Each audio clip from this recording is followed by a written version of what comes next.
मुकदमा चलता है तो रोजाना कोर्ट में पेशियां देते हैं ना, तो लोग समझते हो बहुत बड़ा आदमी है तो रोजाना ही कोर्ट में काम पड़ता है इसके, वरना लोग पहले कोर्ट के बाहर से भी नहीं निकलते थे। तो कोई देख लेगा तो क्या कहेगा कि कोर्ट के अंदर किसका क्या काम है। तो भगवान कृष्ण ने उसको बहुत बड़ा अपराध माना कि ये जीवन में लांछन कैसे लग गया। कहीं मैंने भूलवश गणेश चतुर्थी के चंद्रमा को तो नहीं देख लिया था। कहते हैं कि गणेश चतुर्थी के दिन गणेश जी महाराज खेल रहे थे, लड्डू खाते खाते गिर गए तो चंद्रमा उन पे हंसा। चंद्रमा जब हंसा तो भगवान गणेश जी ने कहा कि चंद्रमा तू मुझ पे हंसता है, आज के दिन गणेश चतुर्थी के दिन यदि कोई तुझे देखेगा तो उसके जीवन में लांछन लगेगा, कलंक लगेगा। तो गणेश चतुर्थी के दिन चंद्रमा को नहीं देखते हैं। और कहते हैं कि अगर कोई गणेश चतुर्थी के दिन चंद्रमा को देख भी लेना तो इस समंतक मणि की कथा को सुन ले, उसका दोष दूर हो जाता, उसके ऊपर लांछन नहीं लगता। तो श्री कृष्ण भगवान बोले तो कहीं मैंने गणेश चतुर्थी का चंद्रमा तो नहीं देखा जो मुझ पर ये लांछन लग गया।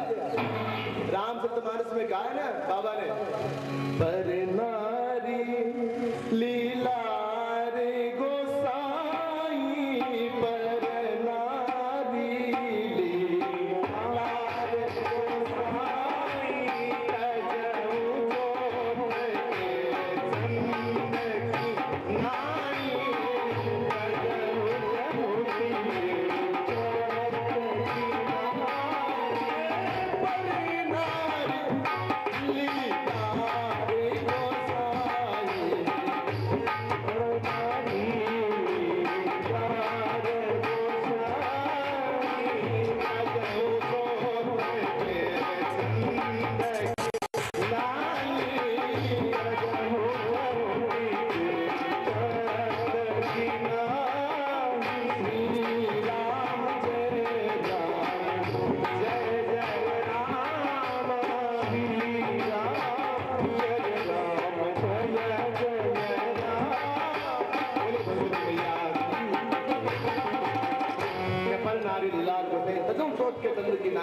यहाँ पर उन्होंने कहा किस प्रकार से सोच के चंद्रमा को देखने से लांछन लगता है। अब भगवान कृष्ण ने सोचा क्या करें, उन्हें कोई मार्ग दिखाई नहीं दिया। तब वो भगवती महाराज राजेश्वरी की शरण में गए। भगवान श्री कृष्ण बोले, हे जगदम्बा मैया, आप मोहमयी हैं, सारा संसार आपके बंधन में बंधा हुआ है भगवती, लेकिन सारा संसार मेरे अधीन है और भगवती आज मैं आपके अधीन हूं। भगवती मुझ पर कृपा करो। ये लांछन जीवन में कैसे लग गया? यदि ये लांछन लग गया तो मेरा चरित्र ही खराब हो जाएगा, मेरा अवतार ही खराब हो जाएगा। भगवती राज राजेश्वरी की बड़ी सुंदर स्तुति की। दृष्ट्वा तु देवी कुपितं प्रकुटीकरालं मुद्यच्छ शाङ्कसदृशच्छवियन्न सत्या प्राणान् मुमोच वैस्तदतीव चित्रम् केचिद्यते कुपितान्तकदर्शनेन। के भगवती तुम जिनको देखती हो ना, दृष्टवा देवी को एकदम भ्रमटी करा ले।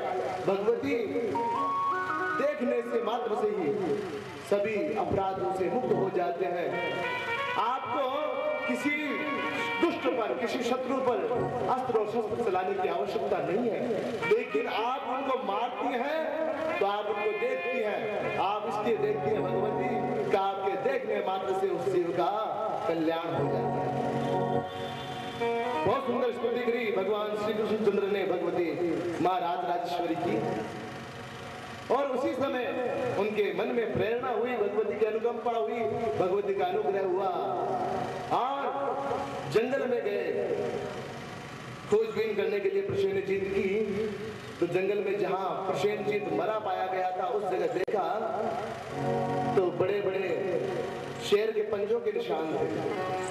उन पंजों के निशान को देखते देखते देखते आगे गए तो सिंह भी मरा हुआ पाया।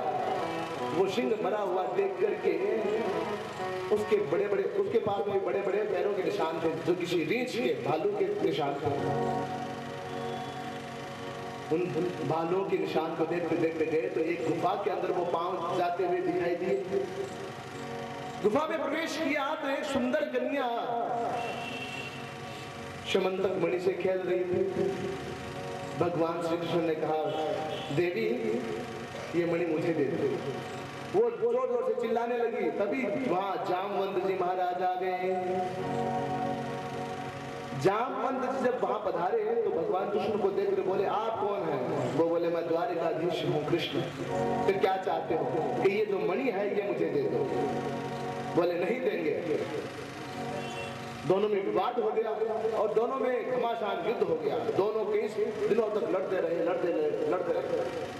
अंत में भगवान श्री कृष्ण ने जामवंत जी को उठा करके और 7 बार घुमा करके और धरती पर पटका। तभी जामवंत जी महाराज को स्मरण हो आया कि त्रेता में भगवान श्री राघवेंद्र सरकार जी से, राम जी से मैंने निवेदन किया था कि प्रभु आप जब दोबारा अवतार दोगे तो मैं आपको पहचानूंगा कैसे? कि जामवंत तुम इतने बलिष्ठ हो कि तुम्हें कोई हरा नहीं सकता, और यदि कोई तुम्हें उठा करके पटक दे तो समझ लेना उस दिन मेरा अवतार हो गया है। स्मरण हो आई और हाथों हाथ प्रभु के चरणों में विराजमान हो गए। प्रभु मैं पहचान गया आपको। भगवान की सुंदर स्तुति करी। जामवंत जी की स्तुति सुनकर के भगवान बोले, जामवंत जी क्या इच्छा है? कि प्रभु मेरी 2 विनती है आपसे, 2 निवेदन है। तो बोले, क्या? कि मुझे आपके राम रूप में, राम स्वरूप के दर्शन करवाइए। भगवान के स्वरूप सारे सुंदर हैं, लेकिन भजने वाले की पराकाष्ठा ये है कि भजने वाला किस तरह से भजता है, किस स्वरूप को भजता है, उनका मोह किस स्वरूप में है, उनकी ज्ञान की ग्रंथियां कहां प्रस्फुटित होती हैं। तब भगवान श्री राम जी ने, भगवान श्री कृष्ण ने राम स्वरूप का दर्शन करवाया उनको। नीलांबुजश्यामल कोमलांगम सीता समहरोपितवामभागं पाणो महासायक चारुचारुं नमामि रामं रघुवंशनाथं। जामवंत जी महाराज ने स्तुति करी, है प्रभु मुझ पर बड़ी कृपा करिए, आपका अनुग्रह किया। माता रामो मत पिता रामचंद्र, स्वामी रामो मत सखा रामचंद्र, सर्वस्वं में रामचंद्रो दयालु, नान्यं जाने नैव जाने न जाने। इस प्रकार से जामवंत जी ने भगवान श्री कृष्ण की स्तुति राम रूप में की और बोले, भगवान कि जामवंत जी अब आपकी दूसरी इच्छा क्या है? कि बोले, भगवान मेरी जो ये पुत्री है जामवती, इसका वर्ण कीजिए। और भगवान का विवाह हुआ जामवती के साथ में, और जामवती के साथ साथ में जामवंत जी ने वो शमंतक मणि भी भगवान श्री कृष्ण को अर्पण करी। अर्पण करने के बाद में भगवान श्री कृष्ण ने वो मणि लेकर के और सत्राजित के पास जाकर के सारी कथा सुनाई और उनको मणि प्रदान करी। बोले सत्राजित बोले, यदुनंदन मेरे पाप को क्षमा कीजिए, मैं अपराधी हूं प्रभु आपका, मैंने आपके ऊपर इतना घोर अपराध लगाया। भगवान बोले, ये अपराध लगाया तो तुमने तो मेरे ऊपर कृपा करी है। क्यों?